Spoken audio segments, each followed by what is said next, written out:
The crowd was electric that night, cameras flashing and voices echoing through the packed arena. In one corner stood Mason the Machine Cole, a loud, confident MMA fighter known for his trash talk as much as his quick knockouts. He strutted around the cage, flashing his trademark smirk, taunting his opponent before the bell even rang. Across from him was JamalRivers.com, focused and silent. He wasn't a showman. He didn't have flashy tattoos or an entourage hyping him up. He was there for one reason, to fight. As the referee called them to the center, Mason leaned in close, whispering something under his breath that made the crowd gasp. Cameras caught Jamal's expression, not anger, not fear, just quiet resolve. The bell rang, and Mason came charging in, fists flying, putting on a show for the audience. Every punch he threw was followed by a smirk, a taunt, another word meant to humiliate. But Jamal didn't react. He moved with precision, waiting, watching like a man who already knew how the story would end. The energy in the arena shifted. Mason threw another wild hook, overconfident and careless. And that's when it happened. In a blink, Jamal saw his opening, one perfect moment that could change everything.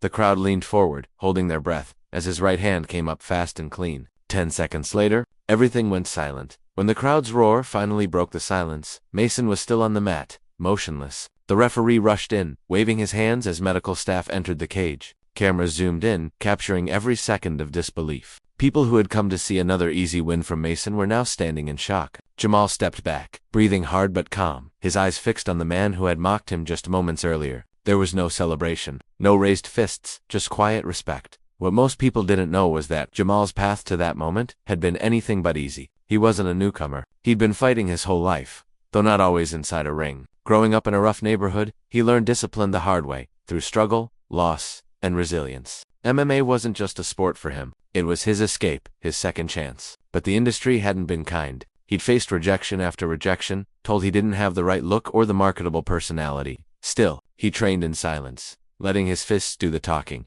Mason, on the other hand, had always lived under the spotlight, sponsored, praised, and followed by millions online. He'd built his fame on arrogance and viral knockouts. Tonight was supposed to be another show until Jamal stepped in. As medics worked around Mason and the cameras focused on Jamal's calm stare, everyone wondered the same thing. Who was this man who just silenced the champion? Backstage after the fight, the noise of the crowd still echoed faintly through the walls. Jamal sat alone in the locker room, his hands still taped, sweat dripping down his face. Reporters crowded outside the door, desperate to know who this quiet fighter was and how he'd managed to take down one of the biggest MMA stars in just 10 seconds. His coach, an older man named Reggie, stood nearby, watching Jamal carefully. He knew this win wasn't just about fame, it was personal. Reggie had trained Jamal since he was a teenager, back when no one else saw potential in him. He remembered the nights Jamal slept in the gym, too broke to go home, too determined to quit. Now, the victory that should have felt like a dream was stirring something heavier, questions about what really happened in that cage. Some fans online were already claiming it was a lucky punch, others said Mason underestimated him, but a few noticed something different: the precision, the control, the way Jamal seemed to predict Mason's every move. Meanwhile, in another part of the arena, Mason's team huddled together, angry and embarrassed. They blamed the referee, the lighting, anything but the truth. Mason himself, recovering backstage, replayed the moment over and over, haunted by the look in Jamal's eyes before the knockout. It wasn't hatred, it was calm, unshaken confidence. And deep down, Mason knew this wasn't over. A rematch was inevitable. But for Jamal, that fight had already started long before he stepped into the ring. Weeks passed, but the shock of that night refused to fade. The video of Jamal's knockout had gone viral, spreading across social media faster than any official highlight. Everyone had an opinion. Analysts called it one of the cleanest strikes in MMA history, while critics dismissed it as luck. Jamal stayed quiet through it all, turning down interviews and sponsors, training in silence just as he always had. But beneath that calm, something was stirring. The league had announced an official rematch. This time it wasn't just a fight, it was personal, and the world was watching.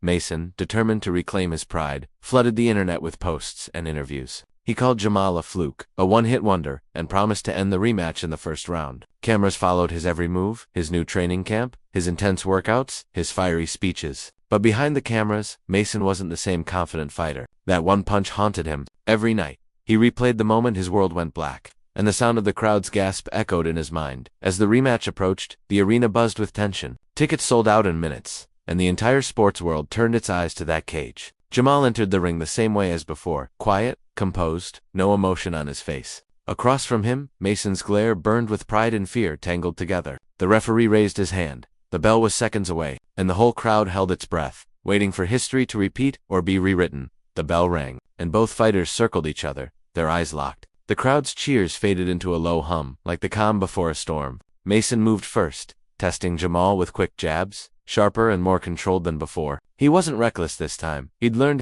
but Jamal's patience was the same. Every movement was measured, every breath steady, as if he'd already seen this fight play out. Then, something unexpected happened. Halfway through the first round, Jamal's rhythm broke. His foot slipped slightly on the canvas, just enough for Mason to notice. Sensing weakness, Mason lunged forward with a powerful kick that caught Jamal off balance. The crowd erupted as Jamal stumbled for the first time, and Mason smirked, feeding off the noise. But Reggie, watching from the corner, frowned. That slip wasn't normal. Something was wrong. Between rounds, Jamal didn't speak. He sat quietly, gripping his knee. It wasn't just pain, it was fear. An old injury he'd kept secret had flared up at the worst possible time. Reggie leaned close, whispering, "You can stop this. No one will think less of you." But Jamal shook his head slowly. "I didn't come this far to walk away." When the bell rang again, Jamal stood, slower than before, but more determined than ever. Mason saw the limp and grinned. He thought victory was close. What he didn't know was that Jamal still had one last plan, something he'd been saving for the moment when everything seemed lost. As the second round began, the energy in the arena shifted. Mason charged forward, confident that Jamal's injured leg would end the fight early. He threw a series of heavy punches, each one faster and louder than the last, forcing Jamal toward the cage. The crowd was on its feet, cheering for what looked like Mason's comeback. But even through the pain, Jamal's eyes never lost focus. Every hit Mason landed only fueled his calm determination. Then Mason made the same mistake he had months ago. He got comfortable. He dropped his guard for a split second, taunting Jamal. Just like before, Jamal's breathing steadied, his movements slowed, and in that instant, he switched his stance, something no one expected with his injured leg. With one sudden motion, he feinted left and unleashed a clean counter right to Mason's jaw. The sound of the impact silenced the arena. Mason's body went still, collapsing just as the referee rushed in. But before the referee could call it, Mason stirred, forcing himself back up. The crowd gasped as both men stood swaying, refusing to quit. And then came the twist. Instead of attacking, Jamal stepped back and dropped his hands, signaling respect. The crowd erupted, realizing what had just happened. Mason's pride broke before the knockout did. He nodded, touched gloves, and the referee called it Jamal by TKO. The story wasn't just about a fight. It was about control, humility, and what true strength really looks like, the kind that doesn't need to prove itself. As the final bell rang, the crowd broke into thunderous applause. Jamal stood in the center of the cage, his chest rising and falling, his eyes soft but steady. Mason walked over, still catching his breath, and for the first time, he extended his hand. Jamal hesitated for a moment, then shook it firmly. The tension that had filled the arena all night seemed to fade, replaced by something deeper, respect. The cameras zoomed in as Mason whispered something that only Jamal could hear, and the look on both their faces said everything words couldn't. Backstage, reporters crowded around, eager to capture the moment. Jamal didn't boast or replay the knockout. He simply said, "Sometimes, the hardest battles aren't in the ring." His words spread quickly, becoming headlines across social media. Fans called it one of the most powerful MMA moments in years, not because of the punch, but because of the humility that followed. Later, Mason went public, admitting how his pride had blinded him and how Jamal's discipline had earned his respect. It was the redemption story no one expected. Jamal, now a quiet hero, used his platform to inspire younger fighters, reminding them that real strength comes from patience, not anger. The world would remember that night not just for the knockout, but for what came after. Two men who learned that victory means more than winning. It's about rising, falling, and finding respect even in the fight itself.